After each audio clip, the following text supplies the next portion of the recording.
You're listening to the Practice Slacker Podcast, episode 46.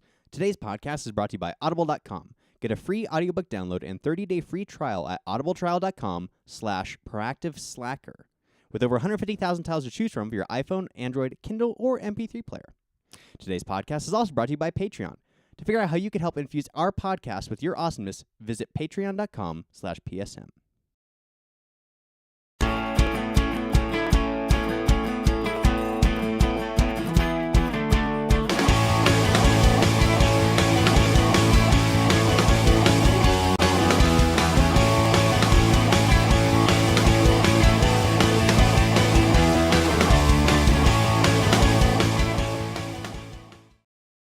Hello and welcome back to the Practice Slacker Podcast, the official podcast of PracticeSlackerMedia.com. I'm Devin. And I'm Nick.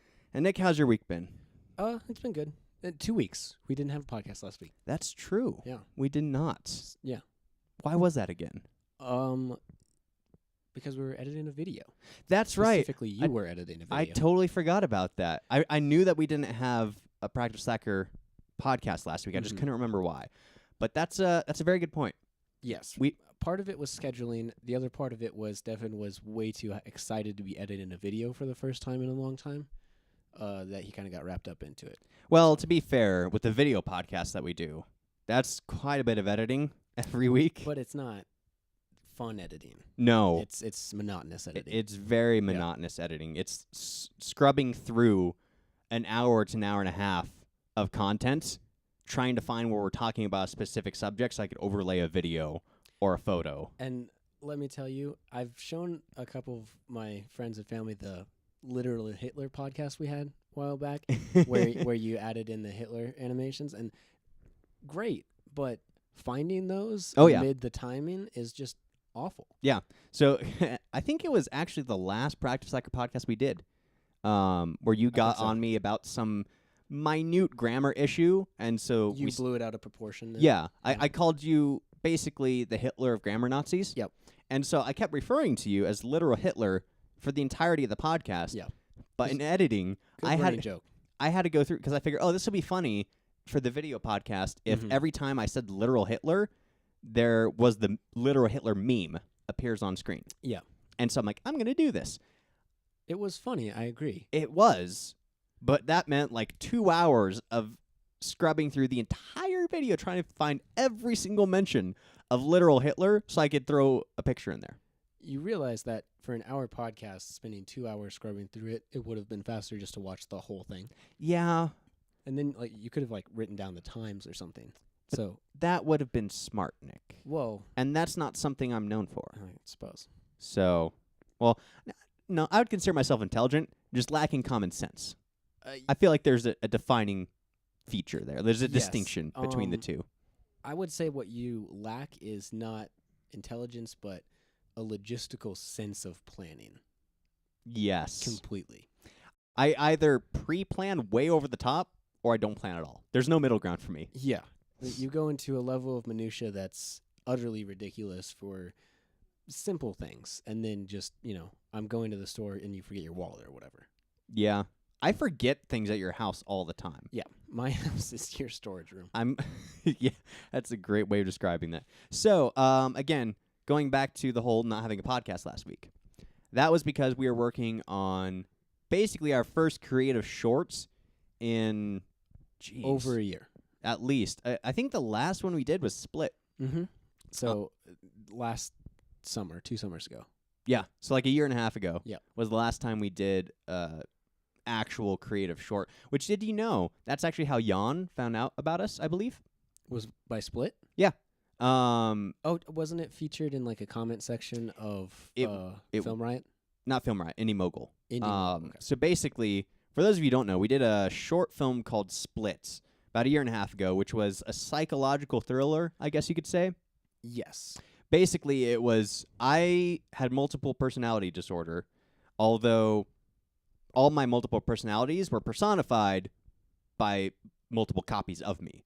So it's almost like, I guess, because when we first started doing videos, we would do videos with the effects that we wanted to try out in the videos just for the sake of trying out the effect.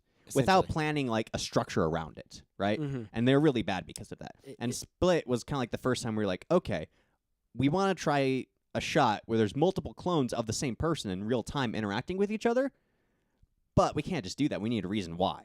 Yeah. And so the whole multiple personality insanity thing was a way to do that. We thought of a story, essentially. Exactly. That way we could do the effect. Yeah. So that was our first legitimate attempt at doing something like that. And good Lord, that was a pain to make. It was mostly to film. To film and edit. Yes, but to be fair, you were learning most of the techniques you employed as you edited it. I find that's actually how I learn. I just force myself. I don't think of how to do it, and I don't research how to do it beforehand. I'm just like, we're going to get everything prepared, and I'm going to force myself to figure out how to do it. So Yes, I almost sink or swim, essentially. I almost force myself into this really painful scenarios of extreme learning curves. Like not figuring out step 1, 2, 3, just jumping straight to step 4 and trying to figure out how to go from there. Exactly. And I'm not sure if that's good for you or if you've just gotten better at it because that's the only way you can motivate yourself. I think it is the only way I can motivate myself. I think it's also, for me, I find steps 1 through 3 tedious. And I just want to jump straight to step 4. Right. And I think to the exciting part, essentially. Right. And I think that's honestly how I develop my skills. Do you start books on the 3rd chapter? No. Okay. No. That's entirely different. That's leisure time right there. That's not work time. Yeah, I would like to point out that doing video podcasting was Devynn said, let's do it, and bought a camera, and then like basically told me to figure it out with the computer. Yeah. I was like, because that's how I work. Okay. I sometimes forget that people don't always operate the way I operate. Yeah, I was doing research on it, so I knew vaguely what to do, but mostly it was just Devynn said, hit the button and make this work. And I showed up with the camera. I'm like, okay, we're doing this tonight. Yeah.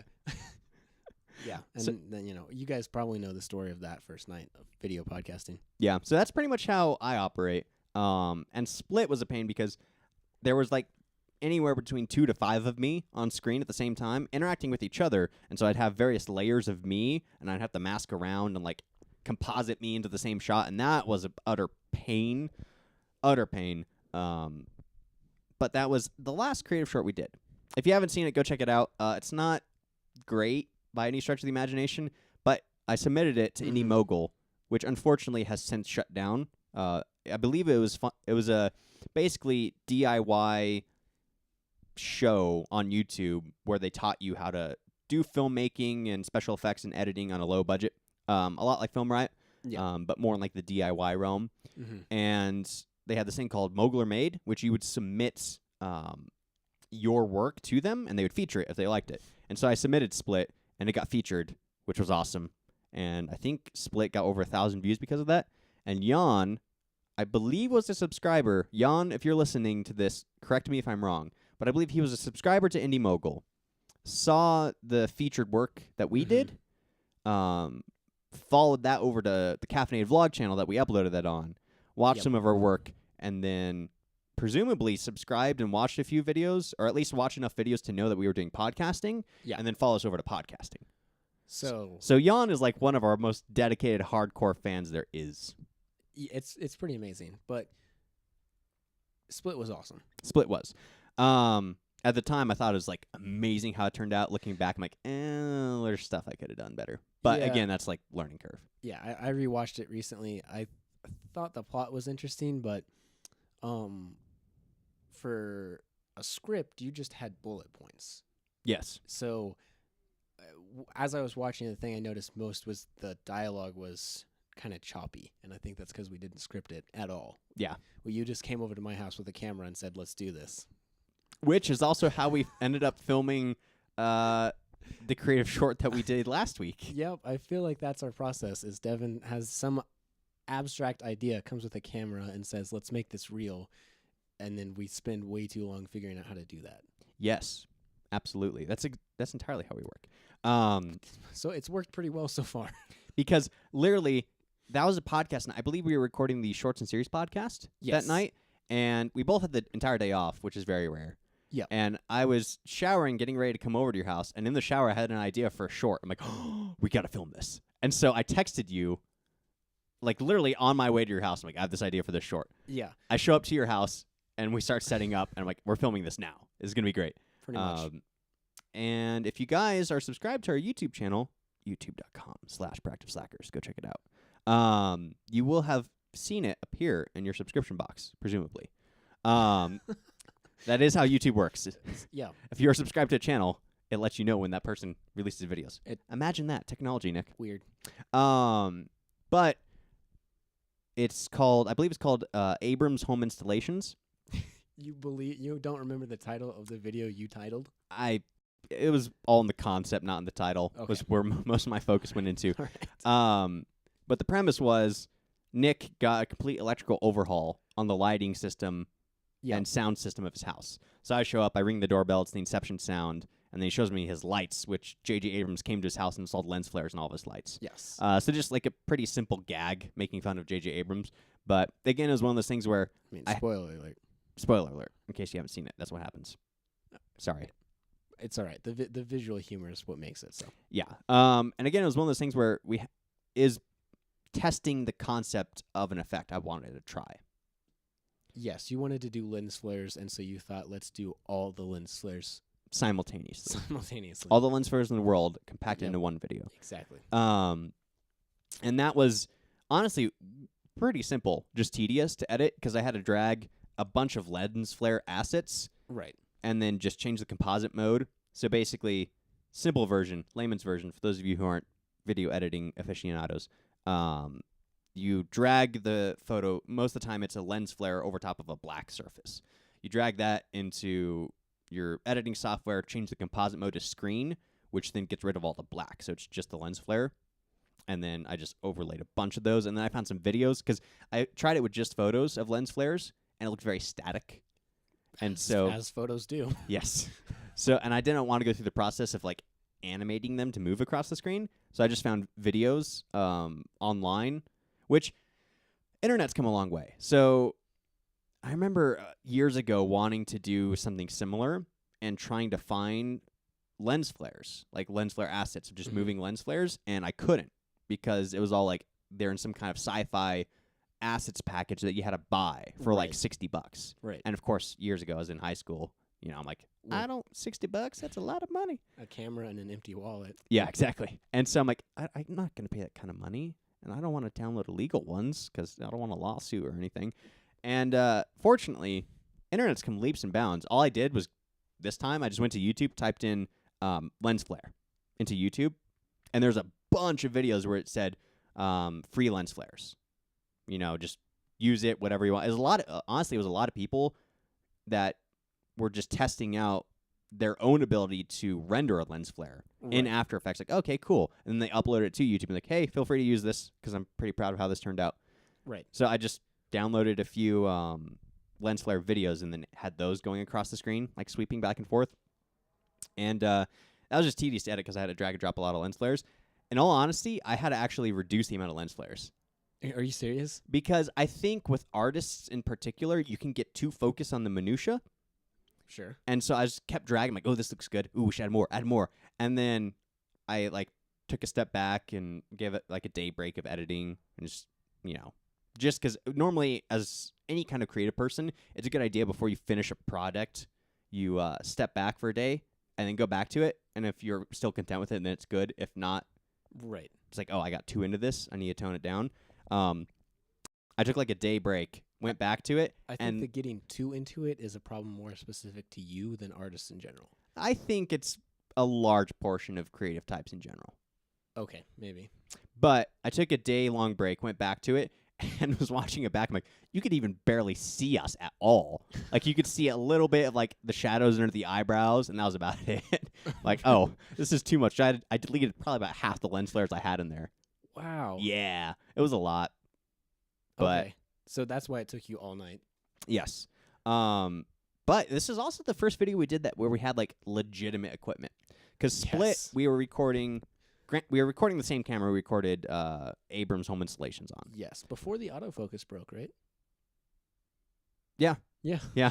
That was before the autofocus in my camera book. But we used a Canon T3 on split, and then for the audio, we just used the built-in mic. Right. And that was it. And we had one clamp light from Home Depot.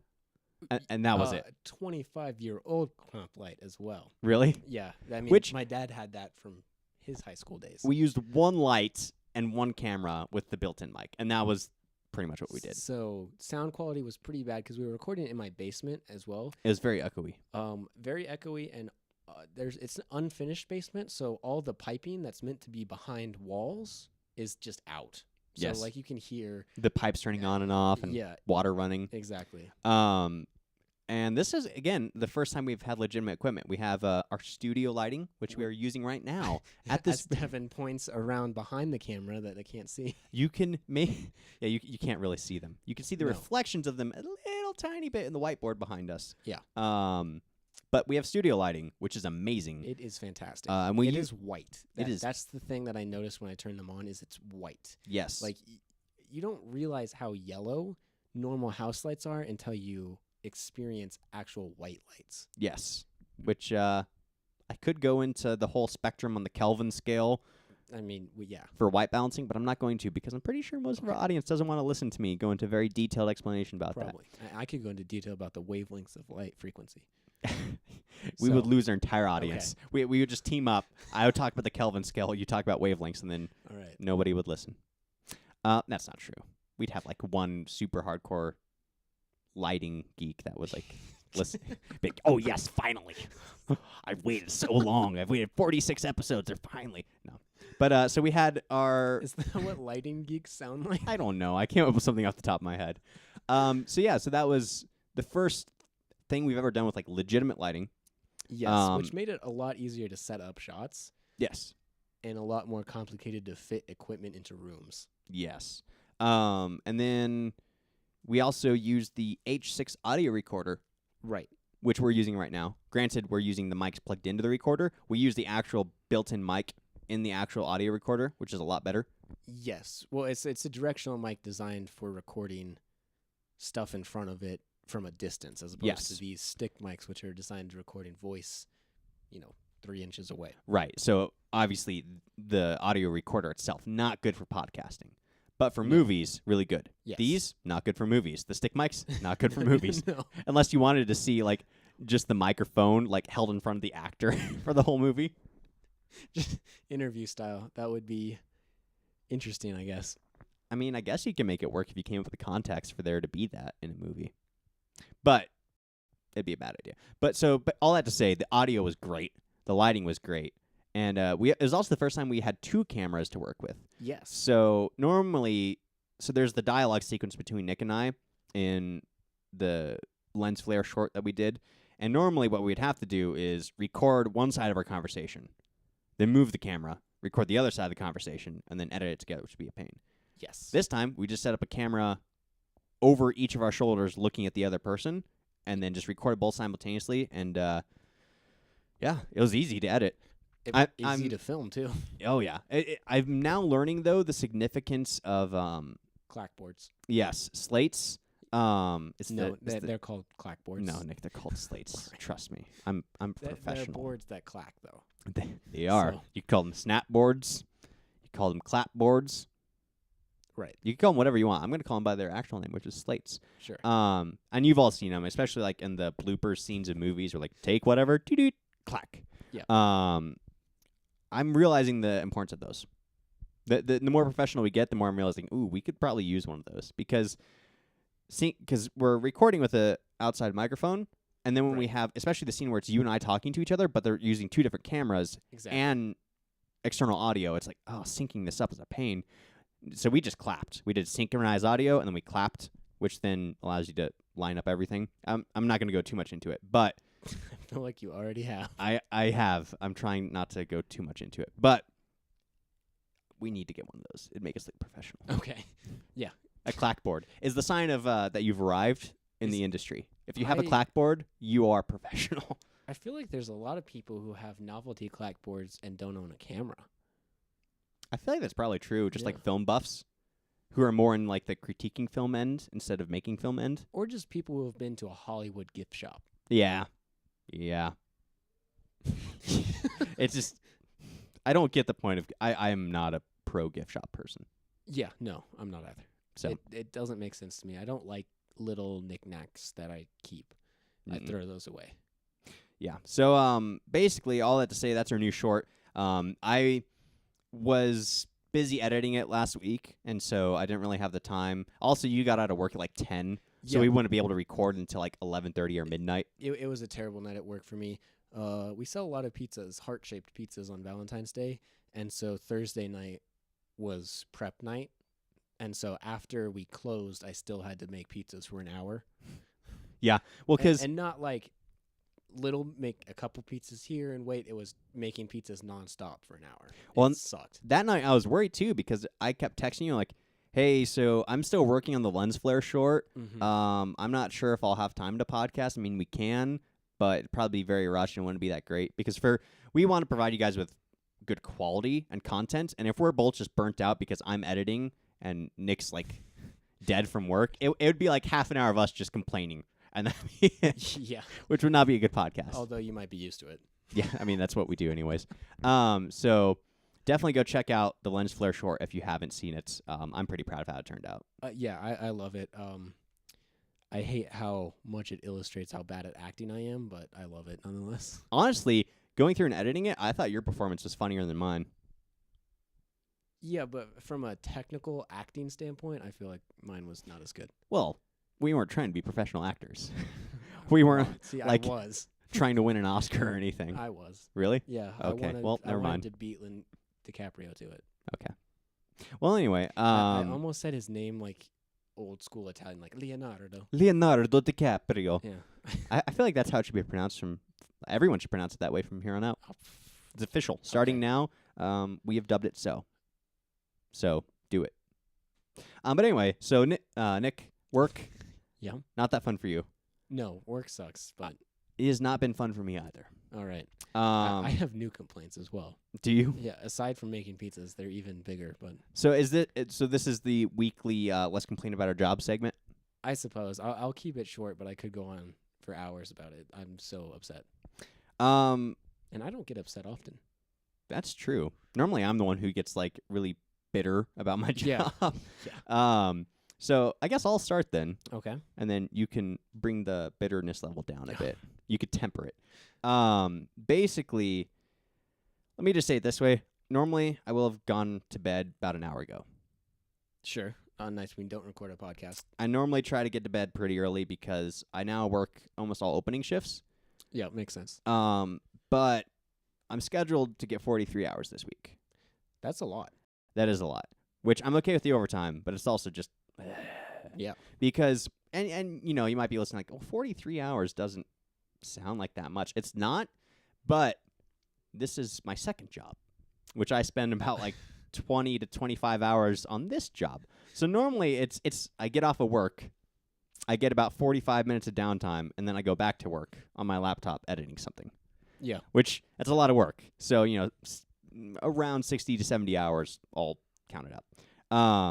And the more time I work at my job, the more, I guess, stressed I get and unable to relax when I'm working on the media work. And so it's just a big ball of stress that builds over time. And sounds terrible. It is. And normally I have... You should do yoga or something. Normally I have... Well, I have a new way to relieve stress, which I'll get to here in a bit. Normally I have Sunday, Monday off. Mm-hmm. And this next weekend, all my managers are going to a car wash convention in Texas. I cannot get over how ridiculous that sounds. I know. When I first started working there, and like, oh yeah, there's car wash conventions that we go to. I'm like, those exist? Why? That's perhaps that's the most boring convention ever. Well, and at points, I had wondered how convention centers made money if they didn't have conventions all the time, but apparently they do. They do. They're just about stupid stuff, like car washing. The car wash convention. I mean, how much can you actually talk about a car wash convention consecutive years in a row? Well, this brush is blue. Well, see, last year's model was yellow. It's all networking. Yeah. And I guess it makes sense, but the internet superseded that by now, right? Surely. Yeah, you would think, but I don't know. So car washes. have conventions. I've learned this. But and all my managers are going to be going to Texas for a car wash convention. Which when I think of Texas, I think of clean cars. Exactly. That's how it works. Which means I will be, I guess, acting manager while they're away. Oh, really? Yeah. So today my manager took me in the back and showed me a plethora of things that could potentially break down and how to fix them. Basically a crash course in worst case scenarios. Yeah. Although most of what he said was like, just call me for the most part. I could walk you through it. Yeah. Like, okay, that's probably what I'll end up doing too, because I'm not sure if I'm going to remember all of this. Yeah. Because like this valve could blow this way, and this breaker do this to that, and then flip this switch this way. I'm like, oh, I can't remember all of this in one go. Right. So, anyways, the way this all ties together is they're gone this next weekend. Sure. And then they get back, and then I get Friday, Saturday off. But that means I'm working. Let's see, what's the day? Thursday? Yes. So I worked Tuesday, Wednesday, today. I'll work Friday, Saturday, Sunday, Monday, Tuesday, Wednesday, Thursday. Until I get my next off day. That is too long, my friend. That's how many days is that? Too many. That's 10 days in a row, I believe. 10 days in a row of just straight work. Full shifts. I'm going to be so exhausted by the end of this week, and it's not going to be fun. And yeah, I don't blame you. When I was working 2 jobs, I would work 7 days a week for 3 months straight. Yeah, it's not fun. No, every day having to get up and go to work just sucks. Well, and then it just saps my energy from doing this stuff, which I actually want to do. So I get home and I'm like, I really don't want to do this. I just want to go to sleep. I do. Well, and I've taken naps every time I get back from work the past few days, especially tonight since I'm going to be up way past when I normally go to bed. I just got home and I napped for 2 hours. I'm like, well, hopefully this will make up for the fact I'll be up late doing media work. And it's not been fun either. Nick, I'm going to have to put my microphone down so you'll have to narrate over this. But another reason it's not fun is because I'm outside a large part of my day. Right. And it means I'm getting a lot of sun and some very obvious tan lines, which I will now show off for you guys. All right. So for the audio listeners, Devin is now unbuttoning his shirt. Not seductively, I'll put that out, but there's a very clear and distinct two-tone texture to his skin where his neck is about 4 or 5 shades darker than the rest of his chest. So his normal white that you see on his face is not nearly as white as he could be. Well, and also, Nick, because it's relatively cold, especially in the mornings, and I work morning shifts, I wear a beanie, right? Now, if I turn my head sideways, you might be able to see the tan line from the beanie just on my head. That's interesting. It's rather depressing. I'm going to put my shirt back on now. Please do. Protect the viewer's eyes, I suppose. I'm sexy and I know it.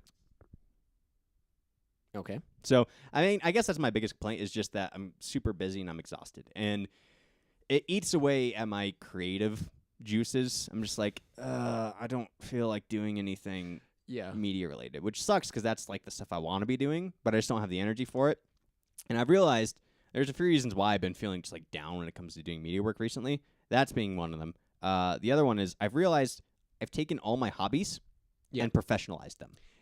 Turn them into work. I turn them into work. Like doing videos and doing podcasts, I've taken that and been like, hey, this fun hobby that I have, it's now work. It's now a job. I have a set mandate schedule. I have to produce this content by this time.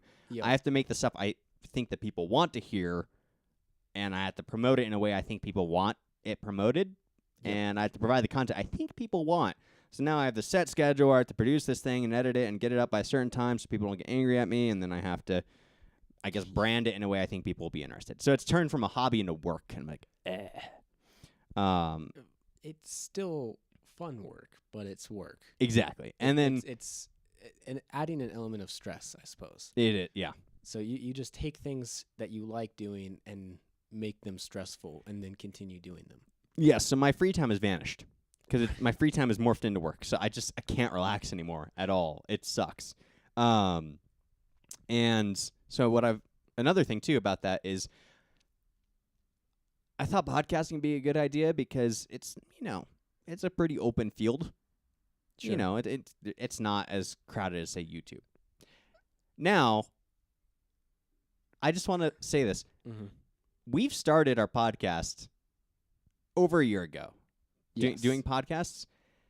What I've seen, there's a disturbing trend I've seen in YouTube the past 2-3 months, which is all these YouTubers are starting their own podcasts. Right. They copied us. Exactly. We beat them to it for a change. We're not trying to chase them on YouTube. They're trying to chase us on podcasts, right? Us specifically. I'm sure every single one of those like top tier YouTubers like, oh, Practice Like a podcast. That's a good idea. We should do our own. Okay. Probably not the case. Not the case. I want to point out that you're familiar with the Nerdist podcast? Yes, I love the Nerdist podcast. It's a great podcast. I believe they're getting close to like 500 episodes or something ridiculous. I think they're over 500 at this point. Know. You know what? I have the ability to check With the at this moment. Whoa, internet. Nick doing a Google. So I will check, but I want to like. He was a pioneer in Yeah. podcasting. Yeah. And I do agree that people continue starting podcasts. Well, can I voice my main complaint as to why I don't want YouTubers starting their own podcasts? Yes. Because, for example, just off the top of my head, Rhett and Link have a podcast, Ear Biscuits. Freddie Wong has a podcast, Face Rocker. Recently, Toby Turner, he announced that he's starting up his own podcast. I think Grace Helbig might have her own podcast. She might not. I'm not entirely sure on that one. But basically, all these like very well-known, very popular YouTubers have been starting up podcasts. Now, granted, Freddie Wong's podcast was started like 2 years ago, and he just abandoned it, and now he's bringing it back. But the trend is YouTubers doing podcasts within the last 2-3 months. A lot of them, too. A crap ton of them doing podcasts. A crap ton. And for me, it's annoying because it's like, okay, we've been doing this for a year, and we've worked hard to build up the audience we have. And now you guys, on your premiere episode of the podcast, because you have like 5 million subscribers on YouTube, you automatically have like 10,000, 20,000, maybe even 100,000 people listening to your podcasts just because they're your hardcore audience that followed over. And we've been doing this for a year, building an audience. 481 is what the Nerdist is up to. Okay, so they're not at 500 yet. But yeah, so the point being is like, well, of course your audience is going to follow it. Stop doing this. You're invading our fields that we want to get into, and you're effectively blocking us out of them because you were popular on the internet first. Don't give us newbies a chance. No, because that would be a shame. And see, this is another example of you adding stress to situations. Yeah. While it's true that they have brought their YouTube audience into podcasting, that doesn't necessarily diminish our potential audience. No. Because you and I both listen to multiple podcasts from many different sources and groups. This is true. So it's just frustrating. It's like stick to your own medium, YouTubers. Yes, and leave the podcasting field for us. You're just personalizing it too much. You're taking them starting a podcast, which is a sound business decision, personally. And this is true. And there's a video that Jake Jarvie did on his channel that was very insightful. We're just talking about the balance between doing what you want to do as a content creator and doing what you think that people want you to do. Like, there's a fine balance that you have to walk, and you can't go too far in either direction. Yes, because if you do just what you want, no one watches it. But if you do what everyone wants you to watch, then no one watches it. No, they do. Oh. But then you rob yourself of like the joy of actually creating things. Oh, okay. So, yeah. So basically, I've gotten rid of my free time by turning my free time into work. Yep. And so I've had to find another hobby because I'm like, I have no hobbies. I have no way to relax because I've taken my hobbies and turned them into work. So I found a new hobby. Yes. And the first thing I noticed about this was you immediately turned it into a form of work. No, I didn't. No? No. Okay. It's still a hobby. For how much longer? Because hopefully indefinitely. What is this? Let me explain myself. Okay. The hobby I picked up, I've been doing a lot of browsing of DeviantArt. There's a lot of bad stuff on DeviantArt, like a lot. But the stuff that is good is phenomenal. I would say that most of the bad stuff is bad, but then there's definitely a degree of like there's a lot of bad stuff, but then some of it's okay and some of it's better, and then there's a ton of great stuff too. Right. So I found some artists that I really like their work on DeviantArt. I'm just browsing through. I'm like, this is really cool. And a lot of them like, yeah, this is digital painting, Photoshop, blah, blah. I'm like, huh. I have Photoshop. I'm pretty skilled in graphic design. Granted, digital painting is nothing like graphic design, but I'm gonna try my hand at digital painting. So I went out and I bought. Apparently, I have conflicts on how this is pronounced. A lot of YouTube videos I'm watching, like tutorial videos, pronounce it different ways. Wacom, Wacom tablet. Everyone pronounces it differently. But I bought a tablet, a Wacom, a Wacom, a Still Wacom. has not purchased a smartphone, ladies and gentlemen. No, but I have a Wacom tablet. And basically, for those of you who don't know, and there's the pen Nick's holding up, basically what this allows you to do is draw into Photoshop, because that's not precision that you get with a mouse. Like, you can't just draw with a mouse. Especially with your trackpad that's broken. Exactly. So this allows you just to draw into Photoshop, and it's nice, too, because it mimics an actual, like, if you're holding a pen or a brush, because it senses pressure, too, so you can get, like, a gradient in how you're drawing, which you can't get with a mouse. So I've been trying my hand, and I found this guy, if any of you are into digital painting, FZD School, I believe, is the YouTube channel, and he does, like, tutorials on his techniques, because I'm like, oh, I'll give it a shot. And see, this is how you've turned it into work. How so? By studying someone else's technique and, like, searching out videos, and eventually that's going to consume you into perfecting it, and you're just going to add stress until you get better at it. No. See, Nick. It all stems from the way you approach motivating yourself. Nick. By plunging in, you immediately take on more stress. Nick. And so in order No, to continue, you're you're going to wrong. just keep adding stress. You're completely Yep, wrong. I don't think so. No, you are. Because it's still a hobby. Because that's where I derive the joy in a hobby, is it's problem solving to figure out how to be better at it. What then makes it stressful is if I turn it into work. Like, if I start doing freelance concept art. Like, okay, I'm going to message this small indie game company. Be like, hey, I'm going to do concept art for your game. Then it turns into work. Then it's no longer fun. But until then, it's fun. Like, if the end goal is a potential career, then it's no longer fun. Okay. I see your point, but I'm still imagining you adding too much stress to this. You're wrong. So basically, that's what I've been doing. And the guy I'm watching Denial in its purest form. Hey, that's what I do. So the guy I've been watching the tutorial videos has 3 main techniques, and so I've tried a painting per technique. The first technique he has is just paint, like, straight up. You just go for it. And I tried that, and for those of you watching the video podcast, it will now conveniently fade into said picture. Not that good. Crappy mountains, very flat, no lighting. It was bad. It's pretty impressive for his first digital painting ever. I think it's bad. Yep. The second technique he had is you basically composite a rough idea of what you want with photos first. So you drag and drop photos and move it around and get a general composition laid out with just photos. That way you already have your textures, you have your colors preset, and then you just kind of paint over it. So it's almost like tracing over a photo. Yeah, and then, like, meshing them together. Yeah. And so for me, I'm like, that seems like it'd be a lot easier because my skill set is in graphic design. So the editing photos part of it will be super simple for me. So I tried that technique out, and as you could see, much more improved results. I basically got a screen capture of Skyrim, added some trees and some mountains with photos and whatnot, some textures with photos, and then painted over it. And I'm pretty happy with how that one turned out. It's awesome. And then the third technique he has is like a blend between the two. So you start painting, and then it's like you paint for a bit, and then you add photos to get an idea of what you want to do. Then you paint some more, and then you add some more photos and whatnot. And I'm currently working on that one. It's not done yet. It's about 75% done. But just random concept art, just weird pyramids in a desert. And so far, I'm liking the way it's turning out, but it's not done yet. But I think I like that last technique the best. It's rather fun. Okay. Well, as long as you're enjoying it with a minimum amount of stress. Yes. That's good. You need an outlet, that's for sure. This is true. So I'm calm. I'm collected. Not stressing too much. A little bit of stress, just a little bit. But it's fine. So Nick, why has your week been kind of crappy? I'm annoyed because this girl at work got promoted to assistant manager, and I feel like I deserved it. Oh, if we're going to that field, then dude. Oh, okay. I'm irritated mostly because I'm a pretty quiet person, Right. So I don't complain much. I don't promote myself much, especially at work. Like, I just do my job well, and that's it. I feel like merit should determine stuff as opposed to whininess. She basically just whined to the manager perpetually for a raise because she complains about her needless poverty. Like, she could be fine, but she, comes in with $10 worth of Starbucks every day.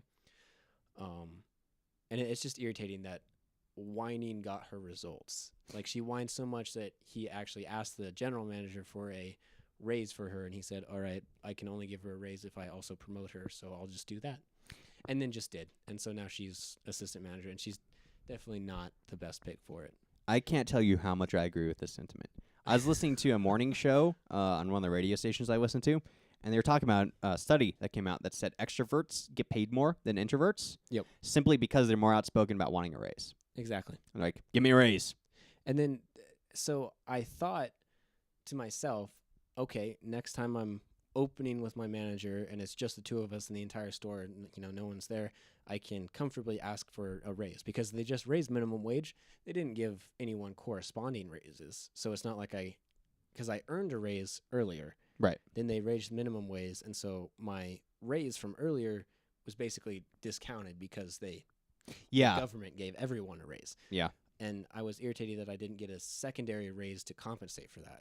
But so I thought I would ask. And the whole time I was opening, I was thinking to myself, okay, I'm going to ask. And then I would just work harder. Be like, okay, I'm asking by proving that I'm better at my job. Exactly. And Well, it didn't work, surprisingly. I can't tell you how much I agree with this. Because my manager's been talking to me about asking the owners to give me a raise for a while because I approach it the exact same way. I'm like, I'll do my job, I'll be on time, and then hopefully by merit, they're like, oh, he's been working here a long time. Let's give him a raise. You won't ask for it. Yeah, but that's not how the environment works, unfortunately. Yeah. And so there's one of my coworkers. He used to work at the car wash. Mm-hmm. And then he went into some studio work doing like sound design for video games and whatnot, like indie games. And then that ended up not being enough to pay the bills, so he came back to the wash for part-time. Same thing happened. Okay. She worked there for a while, left for a second job that supposedly paid more, but didn't give her the hours she promised, so she came back. And then now she's getting promoted. Yeah. So. And so that's what happened. He left the car wash, started doing studio work, wasn't enough to pay the bills, came back to the wash as part-time just to help, supplementary money, which is fine. And he's not got the best work ethic, but he's best buds with the managers. So it's like, basically, it's been fine the past couple of times he's worked. He's been on time. But for like the first month or two, he was consistently between like half an hour to an hour late every single time. Wow. Every single shift showed up at half an hour to an hour late. There's one time where he was supposed to open, and I was mid. I got there before him. He was 3 hours late. Just showed up, was like, oh, sorry, I'm late. Got to work. I'm like, what the hell? And half the time when he shows up, like, he shows up on time, but then he does nothing for the first hour. Just sits around and talks and just mills about and doing nothing. I'm like, okay. And he makes more than me. Yeah. He makes more than me. And I'm just like, okay, if this was me, I would have been fired.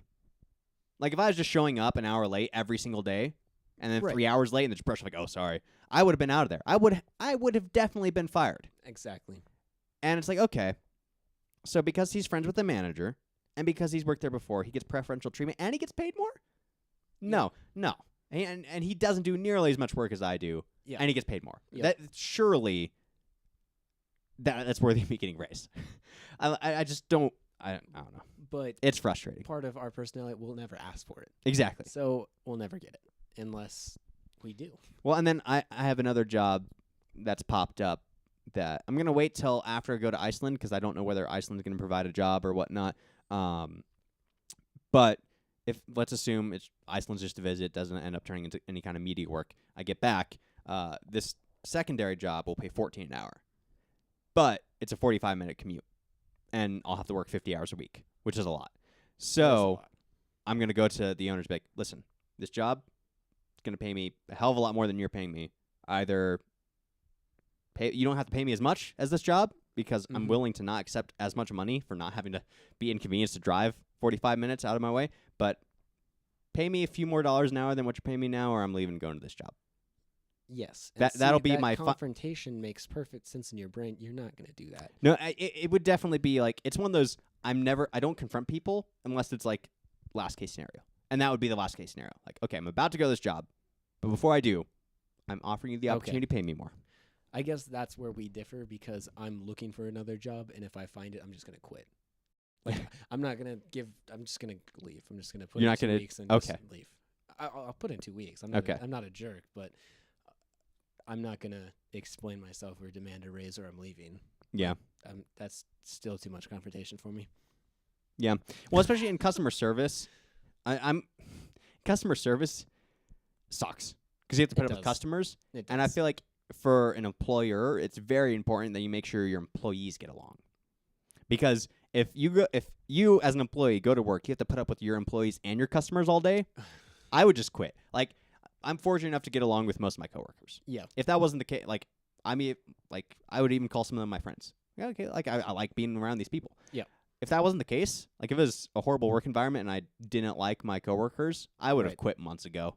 Because like I don't want to Okay. put up with people on both sides of the coin for 8 hours a day, 9 hours a day. That'd not be fun. Yeah, that would suck. Luckily, only one of my employees I really disdain, and because she's so bad at her job, she gets not very many hours, so I don't have to deal with her often. But even if I did hate everyone there, I still wouldn't be confrontational about it. I literally think I can't be. Yeah, you're not a very confrontational person. I'm I'm horrible. not, but what happens is I'm a bottler, and so Yeah. then there comes a point where I snap, and so when I do confront, it's like explosive. It is. It's So I'm just like nothing. mean- Okay, you listen up. I'm coming after you. That's, Yeah. that's pretty much how it works. and you're definitely, it's easy to see the bottle starting to get full when like I can see it on your face. You're getting super angry. I think I've only been near you when you freaked out once. When was that? 8th grade, you were very upset with Branson. I think it was disparaging the Bible or something, and you got really upset with him. Oh yeah, yeah. And- he and- he prodded buttons for too long and was like, no. Yeah, he was being a jerk about it for sure. But I think you almost broke the fence because you kicked it so hard and it was right next to his head. Like that's how upset you were. I don't remember this. I remember it being in a classroom and I yelled at him. And perhaps it happened twice because this was absolutely outside at the backstop. You remember? No. No, you kicked it really hard. Probably almost broke it. Huh. Yeah. Don't remember that. There have been a few times. I remember we were making a video for statistics class, and it was super cold, and everything was going wrong, and that was like angry driving mode because we had to drive somewhere to film. We had to drive to school to film. Oh yeah. And I was like, I don't want to do this. And so I'm like speeding like 15 over and like taking turns really fast the whole way there. It's true, and I don't know if I could call that exploding, but it was definitely. It was something. angry. It was. I do have my angry moments. What's funny too is like how quick I could put on like what's it called? Presentation mask. Because like that time we were filming that video for stats class and we had to Mhm. drive to school and I was like angry driving. I was like really not in the mood. And then I stepped in front of the camera like, so we're here at Horizon High School, and it's just like Yeah. ding. I'm a good presenter, I feel like. Yeah, it probably comes from that, from hiding your anger. That's Yes. probably why you're a good presenter. Underneath the surface, I'm a boiling pile of rage. Let it be known. Apparently. I will Hulk out any minute. I will come through. Well, he'll have the same strength though, so don't be too afraid. Yes. I will force my way through your computer screen, and Yeah. I'll show you how angry I am. Nah, but normally I'm a pretty I don't mellow know. person. I'm I'm mellow in a very stressed way, Yeah, no. if that makes you're sense. Not mellow. You like to think of yourself as that, and you put on that demeanor, but I'm pretty sure underneath it's fairly broiling. No, No.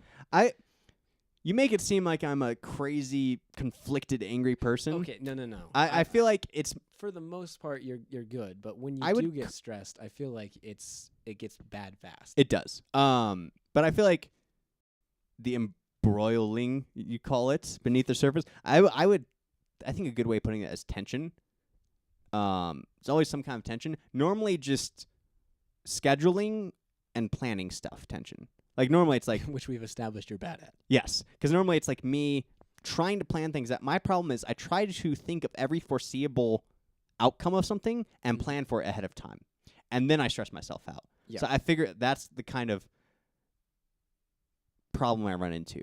And then there reaches a point where my brain just short circuits. I'm trying to plan things, and then I stop planning, and then I'm super relaxed, but then I get nothing done.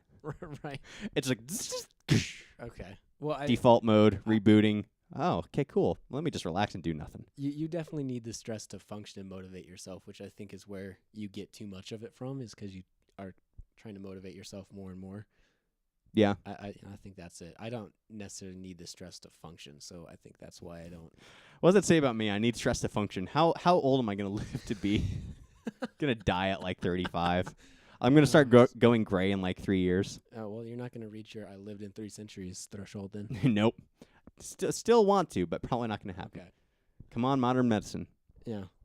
If you bottle up and then explode out, I would say that I bottle up, but then at some other point, I open the bottle and pour it out because I just stopped caring. Yeah. Yeah, that pretty much describes you. Like, you don't really ever get angry.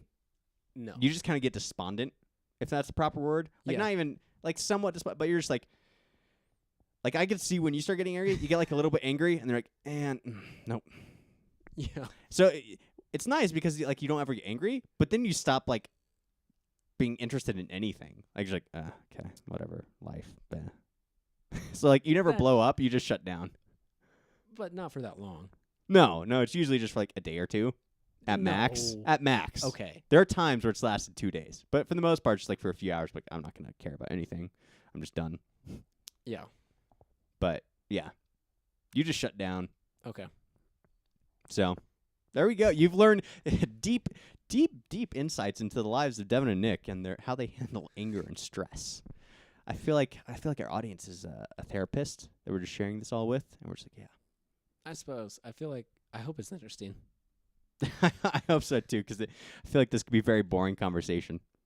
All right. For our audience. Okay. There you go. Well, then let's move on and talk about some feedback Yes. that we got. From Jan. Yes. We love you, Jan. You send in all the feedback that we get, and it's amazing. Devin is now miming a heart. Here, wait, hold on. I've got one that's better. Hold Do on. you?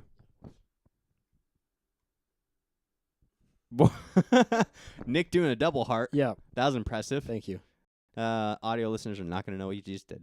No. More but incentive to watch the video podcast. Yeah. YouTube.com/Proactive Slackers. I saw that on some video somewhere, and I said, I have to learn that. And then I did. And I never use it. Exactly. Like, I don't know. in what situation are you ever going to use that? That one. I can forget it now, I guess. I've used it. Okay. Delete file. Yeah. Anyway, Jan writes in, hey guys, I just wanted to pose a simple question. And this was for last week, by the way. Yes, which So- we did not have a podcast. Exactly. As previously stated. But it's okay. We can kind of talk about it. Anyway, I'll read it instead first. It's probably a good All right. idea. Hey guys, I just wanted to pose a simple question. Who was the genius that decided to launch the Titanfall beta on Valentine's Day? Honestly, for a lot of people, this could be the worst Valentine's ever because their significant other is busy. And for others, this could be the best Valentine's ever because they get to play Titanfall. Presumably the ones that don't have significant others. Yes. Let's face it, this game looks amazing. What do you think of it? I'm usually not into military shooters because they become boring and monotonous so quickly, but this is a different story. He wrote this in all caps, just so you would know. He's super excited about it. Yeah. I feel like you should read it accordingly. But this is a different story. That's about it. Random video game related email for you guys, and thanks for doing what you do. Yay! Appreciation. That's our favorite thing. It's really all this is fishing for affirmation, right? No, for wait. one of us. What? I didn't say that, huh? No, no. Retract that statement. No, it's because we love doing what we do. Titanfall, for those of you who don't know, video game. Most of you know. Really? You think most of our listeners know what Titanfall is? Yes. I would say less than half. Okay.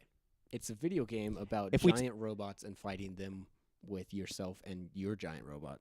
Yes, so And you Pacific have a Rim. jetpack. Pacific Rim, but with smaller Jaegers. And no aliens from the sea. Yeah, but you can jump in and out of your Jaeger. Yes, pretty much. Okay. So all of our audience doesn't know Titanfall, but does know Pacific Rim. Well, I feel like Pacific Rim is more broadly distributed in pop culture. Like, if this was the Nerd News podcast, then yes, most of our audience would know what Titanfall is. Okay. But this is not the Nerd All News right, podcast. all This is the Proactive Slacker podcast. This is a Okay. talk show podcast. Yes. Okay. I do think that it wasn't coincidence they launched on Valentine's Day. No. It looks fun, though. It I've is so seen- much fun. I've seen gameplay footage of it, And I'm a lot like Jan. I'm not big into first-person shooters. Yeah. They get even the creative ones can get stale after a while. Like Halo, it's the same thing every single time. Okay. Really, just packaged it. It's like different maps and different vehicles and different weapons, but just repackaged over and over again. Master Chief saving the day. Woo! Yeah. The way that I've heard video games described is there's a feedback loop of about 30 seconds of you do an action, the action causes an effect, and then you get a reward for that action. So in shooting games, it's you pull the trigger, shoot something, you kill something, you get a score. And so that feedback loop is what keeps you playing. And so if you don't like that specific one, you don't like that game. And that's the way I've best heard it described. I believe that was like a Gearbox developer said that. So what are RPGs, like hour-long feedback loops? No, it's still the same feedback loop. Like in Skyrim, the feedback loop would be pull the trigger, like swing your sword or launch your fireball or fire your arrow, do damage to the enemy, and then eventually enough of those adds up to the enemy dying, and then you loot the enemy and you get actual literal rewards. And then the questing is an overarching that's like a bigger loop. Gotcha. And so it's all designed on like those loops essentially. And so if you don't like first-person shooters, it's usually because you don't like the timing of that loop, basically. Gotcha. So it all boils down to attention spans, is what you're saying. Kind of, I suppose. But like, I don't really like Call of Duty as much because they keep making that loop smaller and smaller, and so you have to be faster and faster to get that reward, or else like you just suck and die all the time. Yeah. Halo, the loop is longer because of the energy shields. You have more survivability, and thus it takes longer to kill people. So you have to kind of manage reaction times with skill, and that's why I prefer Halo over Call of Duty. But Titanfall Yes. is amazing. I played a little bit of the beta. I didn't have a ton of time, but I played about 5 or 6 games. So much fun. It looks fun because it's something new. Like, I've played a few of the Call of Duties just kind of casually, and really they're all the same. Absolutely, It's just, oh, vaguely military-esque, somewhat slightly future set shooting game. Here's an assault rifle, go kill bad guys. Go kill terrorists. And that's it. And it's essentially not evolved much past those like old school arcade games where you go to the arcade and you have the gun that you point at the screen. There's a guy that pops up. Like, you don't even control your character. Your character's just on a set path. You're like talking about on-rail shooters. Yeah, like you know when you go like Dave and Buster's in an arcade? Yeah. And it's like the plastic guns you point at the screen? No, the genre's called on-rail shooters. Oh, is that what it's called? Yeah. Okay. Because And then you're on a rail moving through a thing, and you have to shoot things to as they progress. pop up above the boxes, it's essentially just that. Like Call of Duty's just a more polished version of that. Just like shooting people. I suppose. And it's really just not creative. It's just, okay, military, Mm-hmm. slight future, terrorists, kill them. This, it's like, oh, cool. We have a mech. You could launch out of it. You can mount other mechs and kill them. You could ride friendly mechs and then shoot from them. Yes. It's really cool. It's creative. It's a new way to, I guess, just shake up the FPS genre. Okay, did you know that it was developed by Call of Duty people? Call of Duty people? Yes, Yeah. I did know Okay. that. Based off the yes. fact that I completed your sentence before you I finished. feel like you probably knew that, yeah. I love Titanfall because the strategy, like there's a ton of different layers of strategy. In fact, I was reading this one article reviewing, he was talking about his experience in the beta, and he was saying that he didn't like getting in the mechs because it was too big of a target, but he did like calling his mech down, using it to distract enemies while he went behind them to shoot them in the back, basically. I actually watched a few minutes of a Titanfall Let's Play today. And just the different strategies that you can mix up, especially with a team of people, is insane. Like, there's so many options that you can do, whereas compared to Twitch shooters, where it's just like, bad guy, bad guy, bad guy, bad guy, bang, bang, bang, bang, bang. It's like, that's it. Essentially. So it's a lot of fun. The jetpack mechanic does not get old. Like, the free running with the aid of a jetpack is just so much fun, because essentially in Call of Duty, okay, there's these levels of the map I can get to with stairs in some places. But in Titanfall, I can be anywhere in space at any time. And so there's just a lot more options. So like you can jump into windows and like be inside of the building. You can climb like jumping back and forth and get to the top of the building and like be able to snipe people. It's amazing the variety you can do. And then the mechs have their own like special abilities that make them a lot of fun. And I think that's honestly what makes games fun for me. And I know it's different for everybody, but for me, it's like it has to be something outlandish. That's fun. Okay. Because like, for example, one of my roommates was playing a game today, and I distinctly, like, I wasn't watching what game it was or anything. I just heard him talking from the other room, like, I wonder if I could get in the subway. I can. Look at me, I'm riding a subway train. And I shouted out across the hallway, I'm like, yeah, imagine saying that in real life. Like, imagine if you were excited about that in real life. Can I ride the subway? I can ride the subway. Look, I'm in the subway car. I feel like if you were excited about that in real life, you would have a great life. You would. Every single thing, like, oh, an automatic door? Oh, the Force. You know? Yeah. Like, it's just, some people, there's certain games where they almost get too realistic to the mundane, where it's like, oh, cool, you can... Right, like there's a certain amount of realism. I always like the example, you don't want to have to stop for gas in Grand Theft Auto. Yeah. Good example.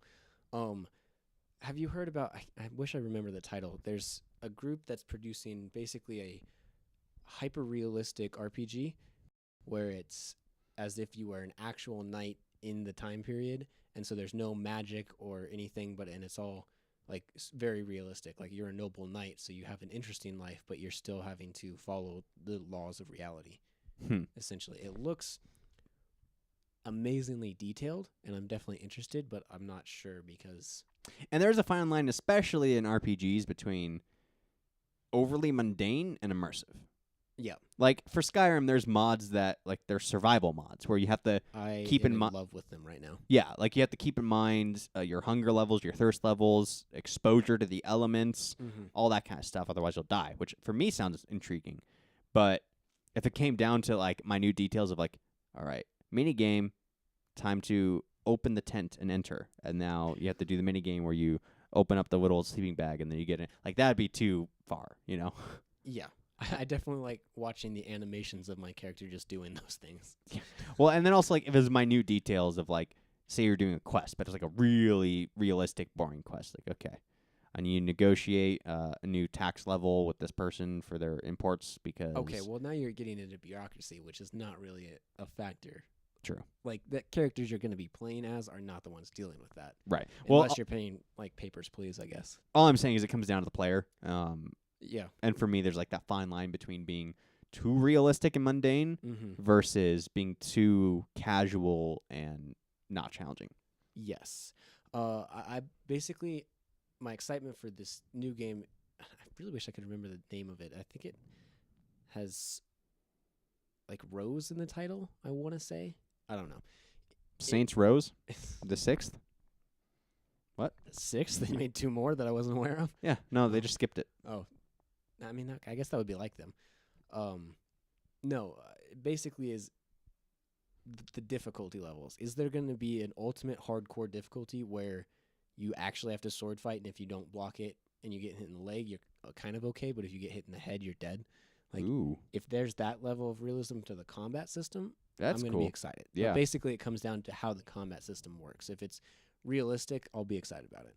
Like, there's a Skyrim mod I play that tries to do that. It's called Requiem. Basically, arrows do almost no damage to limbs, but a lot of damage to like the vital organs in the torso and head. Which means aiming would actually matter.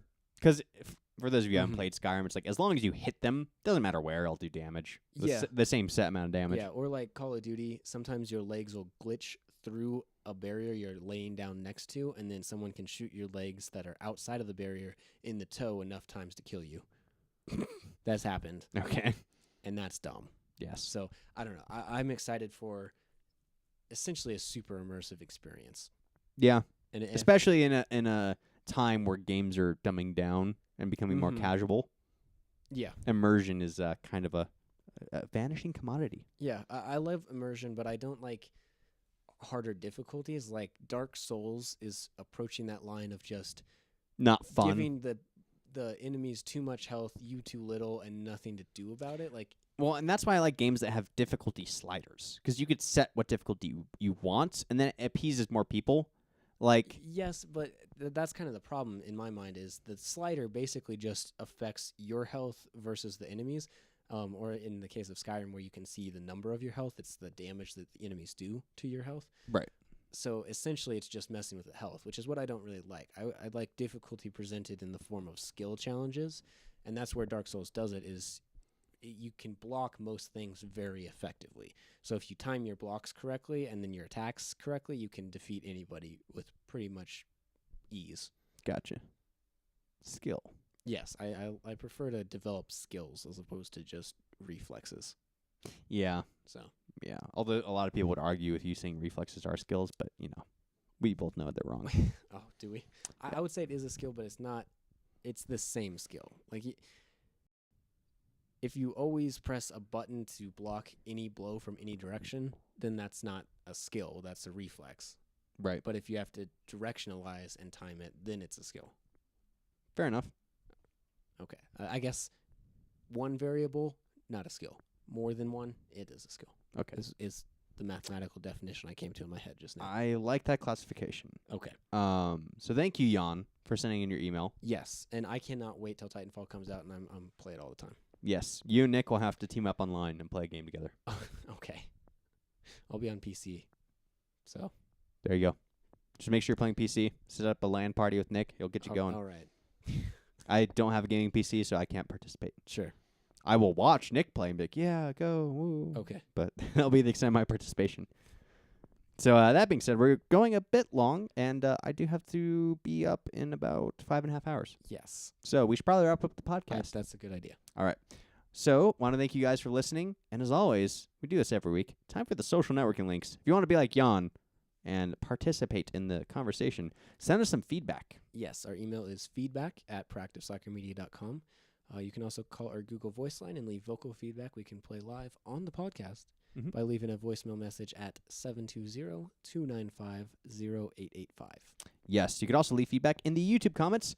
I don't know if we said this link enough in this podcast, but it's youtube.com/proactiveslackers. Also, while you're there, watch the lens flare short we did, because that took a lot of time to make. And we're proud of it, mostly. We are. It's mostly the second one. And a bit of the first one. Well, Nick, Devyn's proud of the fact that it took so long. Well, since I was the one who edited it. It all comes down to pride.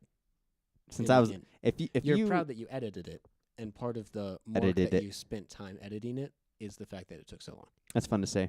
Edited it. Edited it.